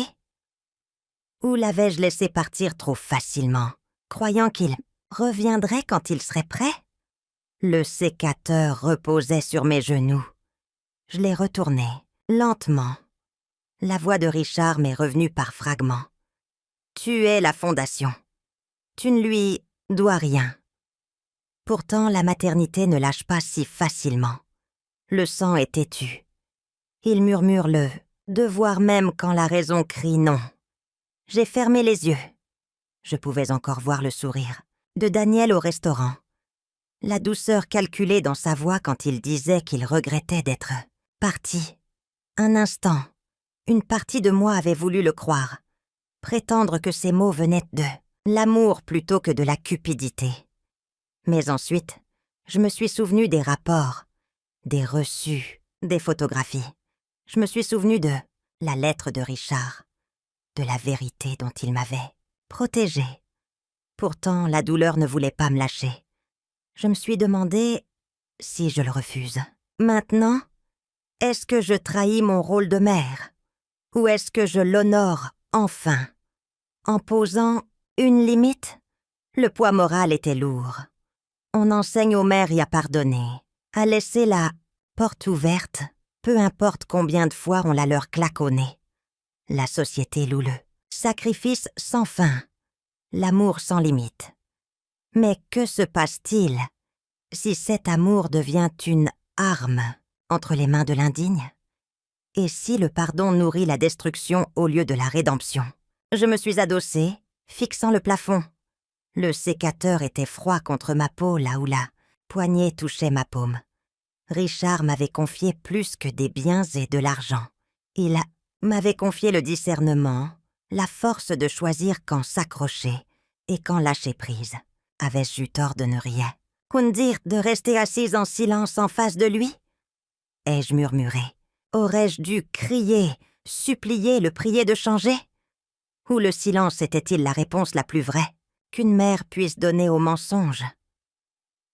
Des larmes ont piqué au coin de mes yeux, mais je n'ai pas pleuré complètement. Au lieu de cela, j'ai laissé les questions m'envahir, lourdes et non résolues. Peut-être n'y avait-il pas de réponse claire. Peut-être que la maternité elle-même est un paradoxe, un amour sans bornes, équilibré par des limites, nécessaires. J'ai de nouveau regardé le sécateur. Il était destiné à la taille, à couper ce qui menaçait la santé de la plante, afin que ce qui restait puisse devenir plus fort. Richard le savait. Il me l'avait appris à sa manière calme et régulière. Et maintenant, la question était de savoir si j'étais prête à tailler ma propre vie, à couper même la branche que j'avais, autrefois ri le plus pour survivre. La nuit s'est approfondie. Dehors, le jardin gisait dans l'ombre, les rosiers endormis. Je me suis imaginé marchant parmi eux, le sécateur à la main, taillant les tiges mortes, laissant de la place pour de nouveaux bourgeons. Je me suis imaginé comme l'un de ces rosiers, mes racines fermement ancrées dans le sol que Richard avait préparé, mes pétales s'ouvrant à l'avenir, plutôt que de s'accrocher à ce qui était déjà flétri. J'ai chuchoté une dernière question dans le silence. Si je lui pardonne, est-ce que cela nous guérira ou ne fera que me briser davantage? La maison n'a donné aucune réponse. La seule réponse était le tic-tac régulier de l'horloge et le poids du sécateur dans mes mains. Et peut-être que c'était suffisant. On a frappé tard. Un coup sec contre le silence. De la maison. Avant même d'ouvrir la porte, je savais qui c'était. Daniel se tenait là, les épaules raides, la mâchoire serrée. Fini le sourire poli du dîner. Fini le fils courtois qui répétait des excuses. Ses yeux brûlaient de frustration. Et sa voix s'est brisée de fureur dès qu'il est entré. « Assez de comédie, maman !» a-t-il craché. « J'ai besoin d'argent. 100 000 euros. Tout de suite. » Je me suis figée, les lumières du couloir éclairant son visage. Sa demande a résonné dans la maison comme un coup de marteau. « Je suis en train de couler !»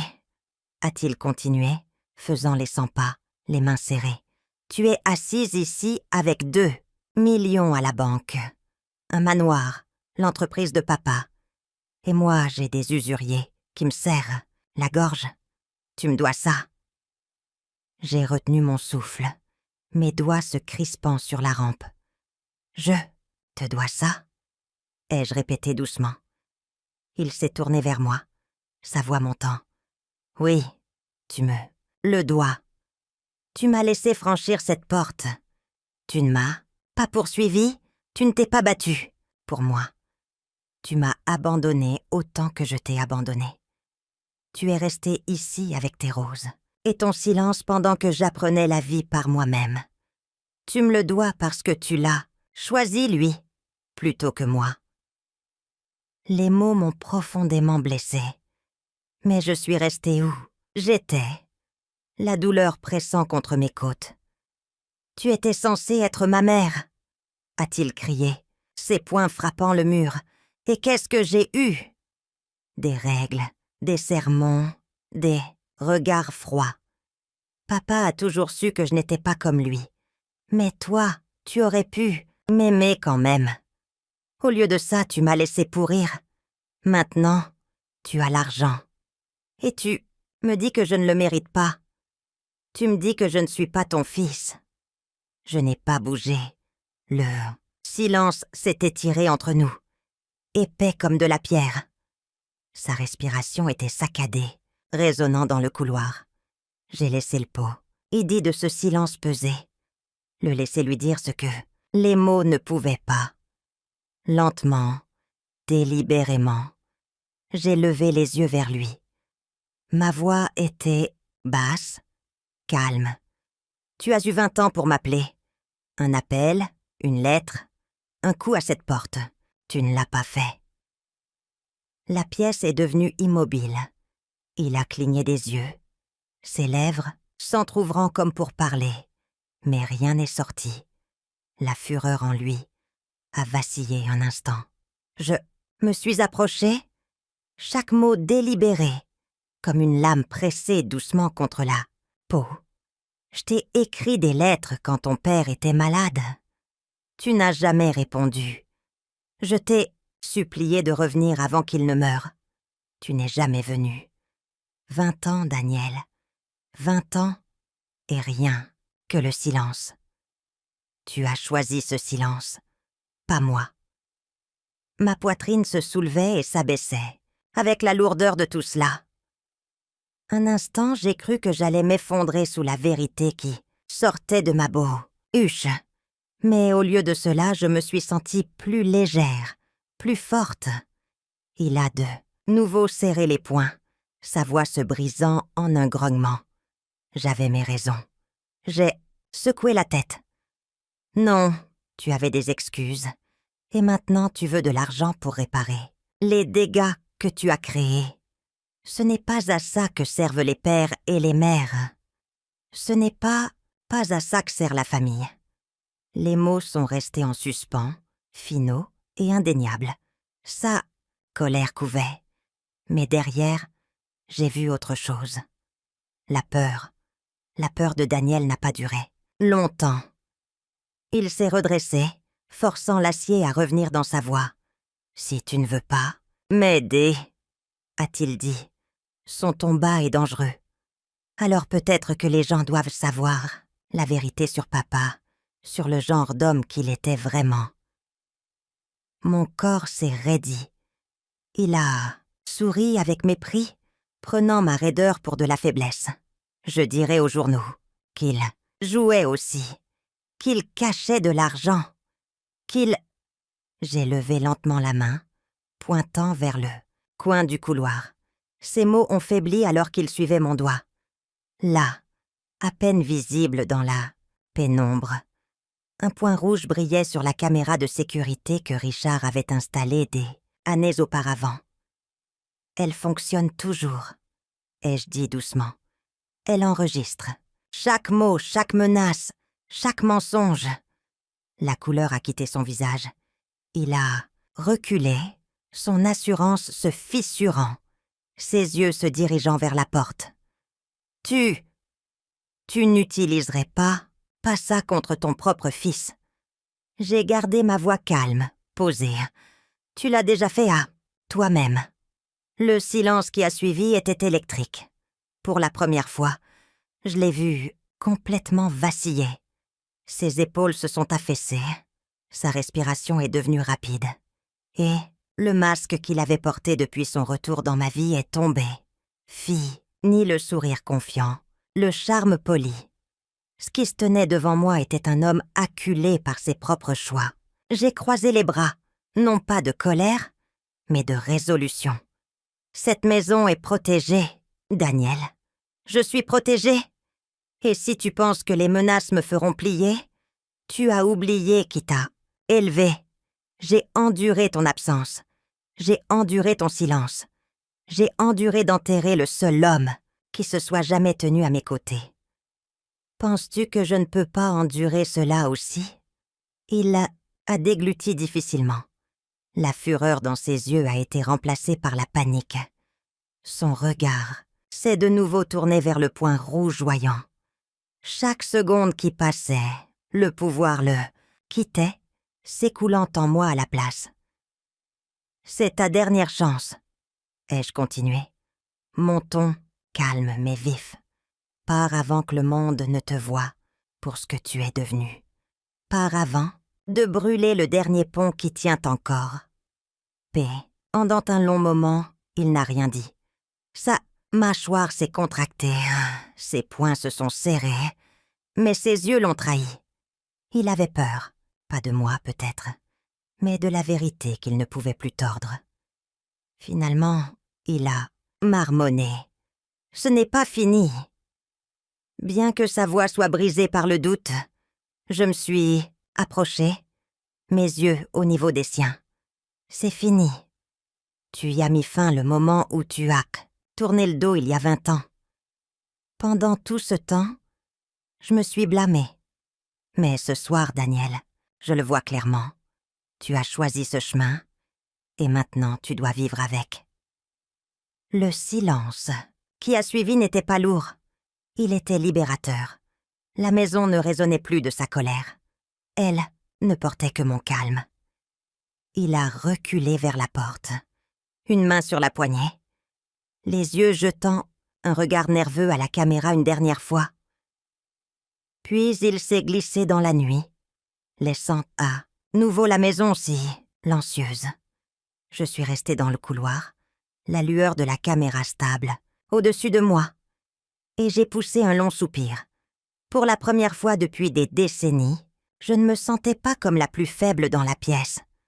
Le pouvoir avait changé de camp, non pas parce que j'avais crié, non pas parce que je m'étais battue, mais parce que j'étais restée immobile. Parce que le silence, lorsqu'il est manié avec la vérité, est plus fort que la rage. Les mots de Richard me sont revenus. Tu es la fondation. Et je les ai crus. Après que Daniel soit parti en trombe cette nuit-là, je suis restée éveillée longtemps après que la maison soit tombée dans le silence. L'écho de ses accusations s'accrochait à moi, plus vif que le souvenir de ses pas s'éloignant sur l'allée. Il a dit que je l'avais abandonné. Il a dit que je lui devais quelque chose. Ces mots ont ravivé une douleur que je portais depuis 11, la douleur de me demander si j'avais échoué en tant que mère. Je me suis dirigée lentement vers ma chambre, et j'ai ouvert le coffre en cèdre au pied du lit. À l'intérieur, sous des couvertures soigneusement pliées, se trouvait une petite boîte en bois que Richard avait sculptée pour moi pour notre 10e anniversaire. Sa surface était usée, les bords arrondis, par des années de manipulation. Je l'ai soulevée sur mes genoux, mes mains tremblant en défaisant le fermoir. À l'intérieur se trouvait mon secret. Des piles d'enveloppes, soigneusement attachées avec un ruban délavé. Certaines jaunies par le temps, d'autres encore impeccables, chacune portant le même nom, Daniel Dubois. Des lettres écrites ma main envoyées au fil des ans à des adresses que j'avais réussi à trouver par des rumeurs, de vieux contacts et un espoir pur. J'en ai pris une. L'encre tachée là où mes larmes y tombée il y a longtemps. Les mots me sont revenus avant même que je l'ouvre. Cher Daniel, tu me manques. Ton père travaille dur, mais il demande de tes nouvelles tous, les soirs. S'il te plaît, écris-nous. Dis-nous où tu es. Dis-nous que tu es en sécurité. Chaque lettre était revenue. Certaines estampillées « Retour à l'envoyeur ». D'autres non. Ouvertes, certaines avec de nouvelles adresses barrées, remplacées par l'encre noire et froide des services postaux. N'habite pas à l'adresse indiquée. Chaque enveloppe était un petit enterrement, un rappel que mon amour avait parcouru des kilomètres pour être refusé. J'ai tracé les bords de la pile avec mes doigts. 20 ans de lettres, la preuve que je n'avais pas abandonné mon fils, pas même pour une saison. Je l'avais cherché encore et encore, à travers le deuil, la maladie, les nuits de silence où Richard dormait à côté de moi, que n'avait jamais cessé d'essayer. Personne ne le savait, pas même Richard. Je n'ai jamais pu me résoudre à lui dire combien de fois j'avais écrit, combien d'enveloppes j'avais glissées dans la boîte aux lettres, avec des prières cousues dans chaque ligne. Il en connaissait quelques-unes, oui, mais pas les centaines. La vérité était que même si Daniel m'ignorait, même si mes lettres revenaient comme des échos, je ne pouvais pas renoncer à être sa mère. J'ai soulevé le paquet et je l'ai pressé contre ma poitrine, le souffle court, lourd et inégal. Je n'ai jamais cessé de te chercher. Ai-je chuchoté dans le silence. Même quand tu as cessé de me chercher. La maison a recueilli ma confession. La boîte en bois a été un témoin silencieux. C'était la vérité que personne n'aurait jamais devinée. Que, pendant que Daniel vivait sa vie dans le bruit et le chaos, je portais un rituel silencieux, espoir. Je le cherchais dans chaque enveloppe, et il avait choisi le silence. Pour la première fois, les larmes ont coulé librement. Non pas de culpabilité, mais de libération. Je n'avais pas échoué. Je n'avais pas abandonné. J'avais essayé jusqu'à ce que le monde entier me dise d'arrêter. L'échec n'était plus à moi de le porter. J'ai refermé la boîte, doucement, remettant les enveloppes à leur place. Elles resteraient une partie de mon histoire, mais plus comme des chaînes. Elles me rappelleraient mon amour, pas ma perte. Les semaines suivantes se sont écoulées dans un calme que je n'avais pas connu depuis des années. Chaque matin, je me promenais dans le jardin, sécateur à la main, m'occupant des rosiers dont Richard s'occupait autrefois. Je coupais les branches mortes, dégageais de l'espace pour la lumière du soleil et regardais de nouveaux bourgeons oser se former. Dans Esotaquas, chaque taille, et je voyais un reflet de mon propre cœur, abandonnant ce qui ne donnait plus la vie. Un soir, alors que le soleil déclinait, je me suis assise dans le bureau de Richard et j'ai regardé la pile de documents que Maître Moreau avait laissés. Actes de propriété, comptes, actions de la société. Leur poids était immense, mais pas plus lourd que la boîte en bois que j'avais portée en secret pendant si longtemps. Pendant des décennies, j'avais déversé mon amour sur quelqu'un qui refusait de le recevoir. Et maintenant, je réalisais que j'avais un choix. Je pouvais continuer à attendre Daniel, ou je pouvais planter mon amour là où il pourrait grandir. La décision est venue tranquillement mais fermement, comme l'aube après une longue nuit. J'ai appelé Maître Moreau le lendemain matin, et je lui ai dit ce que je voulais. Ensemble, nous avons entamé le processus de création d'une fondation, le Fonds Richard et Hélène Dubois. Sa mission ? Soutenir les enfants abandonnés ou oubliés, offrir des bourses, des conseils et des foyers sûrs. Le genre de bouée de sauvetage que Daniel avait refusé, mais que d'innombrables autres accueilleraient. En signant les papiers, une étrange chaleur m'a envahi. Pour la première fois depuis des années, mon énergie n'était pas dépensée à attendre ce qui ne viendrait peut-être jamais. Elle était dépensée à construire quelque chose de nouveau, quelque chose de bien. L'héritage de Richard ne serait pas terni par les menaces ou le silence. Il s'épanouirait dans la vie d'enfants qui croyaient encore en l'amour, quand le monde leur avait dit le contraire. Le personnel du Soto Tusiu, centre communautaire avec lequel nous nous sommes associés, m'a accueilli avec gratitude. J'ai rencontré des jeunes dont les histoires reflétaient des morceaux de la mienne. Une fille qui, innuait de vérifier la boîte aux lettres pour des lettres d'une mère qui n'écrivait jamais. Un garçon qui s'accrochait au souvenir de la voix d'un père qu'il se rappelait à peine. Dans leurs yeux, j'ai vu ma propre jeunesse. Dans leurs sourires, j'ai vu un avenir que je pouvais aider à façonner. Je leur ai dit un jour, doucement, la famille, ce ne sont pas toujours les gens qui partagent votre sang. Parfois, la famille, ce sont ceux qui se présentent, qui restent, qui tiennent leurs promesses.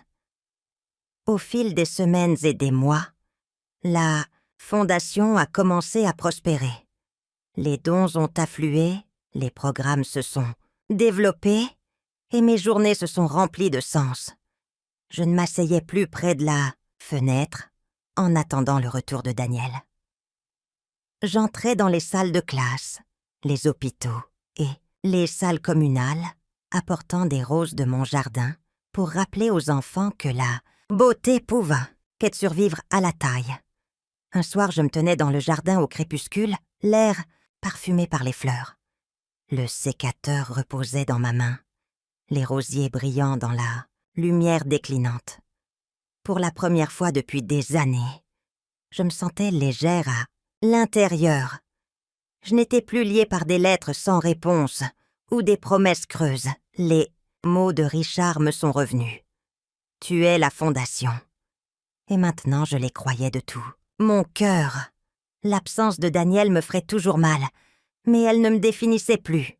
J'avais transformé cette douleur en quelque chose de vivant, quelque chose qui respirait. Je ne survivais pas seulement. J'étais en pleine floraison. Et peut-être que c'était le plus véritable des héritages. Le ciel du matin était d'un gris pâle quand j'ai gravi le chemin du cimetière. Des roses de mon propre jardin dans mes bras. L'air était vif, assez piquant pour m'aimer brûler les poumons à chaque respiration. Mais je l'accueillais. Le silence du lieu m'enveloppait, lourd mais réconfortant, comme si chaque pierre portait non seulement le deuil, mais aussi la dignité tranquille du souvenir. La tombe de Richard se trouvait sous un vieux chêne, ses branches nues dans le froid de l'hiver. La pierre tombale était simple, comme il l'avait voulu, gravée de son nom et des années de sa vie. Je me suis agenouillée, lentement, posant les roses contre la base. Leur rouge se détachait avec force sur la pierre, froide. À côté, j'ai déposé le sécateur, poli et affûté, celui qu'il m'avait confié. Ma main s'est attardée sur le métal, mon reflet faible dans l'acier. J'ai chuchoté doucement. Le sang n'est pas un droit, c'est seulement une opportunité. Et certaines opportunités sont perdues à jamais.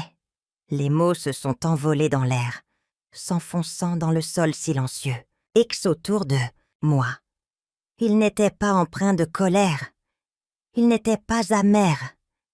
Ils étaient simplement la vérité. Le genre de vérité que j'avais lutté pendant des années pour accepter.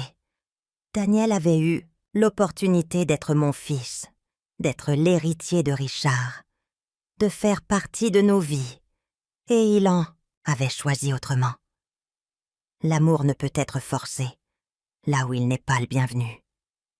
J'ai fermé les yeux et un instant, j'ai senti Richard à mes côtés, sa présence stable, sa force tranquille, l'homme qui m'avait appelé la fondation. Mon cœur s'est apaisé comme s'il approuvait la façon dont j'avais avancé sans lui. Me relevant, j'ai brossé l'humidité de ma jupe et j'ai regardé les rangées de tombes, la vie et la mort, les commencements et les fins, tous liés dans la terre. Ce qui importait le plus, ce n'était pas le sang qui nous liait, mais les choix que nous faisions avec le temps qui nous est donné. Je suis retournée vers la grille, la tête haute, non plus courbée par la culpabilité. La douleur de la perte resterait, mais elle ne me définissait plus. J'avais choisi de planter mon amour là où il pouvait grandir, chez les enfants qui l'accueillaient, dans la fondation qui portait à la fois le nom de Richard et le mien. J'avais choisi de vivre vers l'avant, pas vers l'arrière. En m'engageant sur le chemin du retour, mes pensées se sont tournées vers ceux qui écoutent maintenant. Peut-être avez-vous connu le poids du silence, la douleur d'attendre quelqu'un qui n'est jamais venu. Peut-être vous êtes-vous demandé, comme moi, si l'amour signifie pardonner sans fin, ou si l'amour signifie parfois se protéger. Dites-moi, qu'en pensez-vous? Ai-je eu tort de laisser le silence être ma réponse? Ai-je eu tort de tracer une ligne que Daniel ne pouvait pas franchir? Ou était-ce le moyen de préserver la dignité qui restait? Si vous avez déjà parcouru ce chemin, j'aimerais entendre votre histoire. Laissez vos pensées dans les commentaires, car personne ne devrait porter de telles questions seul. Avant de nous dire au revoir, nous aimerions savoir d'où vous nous regardez. Est-ce un matin tranquille avec une tasse de café, chaud, ou une nuit tardive, où des histoires comme celle-ci vous tiennent compagnie? Faites-le nous savoir dans les commentaires. Nous lisons chacun d'entre eux avec gratitude. Et si cette histoire a touché votre cœur, envisagez de vous abonner à la chaîne. Non, seulement pour entendre d'autres histoires comme celle-ci, mais pour rejoindre une communauté qui croit encore en la gentillesse, en la guérison et en les secondes chances. Merci d'avoir passé votre temps avec nous aujourd'hui. Où que vous soyez, j'espère que vous emporterez cette histoire avec vous. Et j'espère que vous vous souviendrez que, parfois, le miracle ne frappe pas bruyamment à votre porte. Parfois, il attend tranquillement, patient, jusqu'à ce que vous soyez prêt à ouvrir votre cœur. Prenez soin de vous, et je vous verrai dans la prochaine histoire. L'écran s'estompe, non pas avec de la musique, mais dans le silence, le genre de silence qui persiste.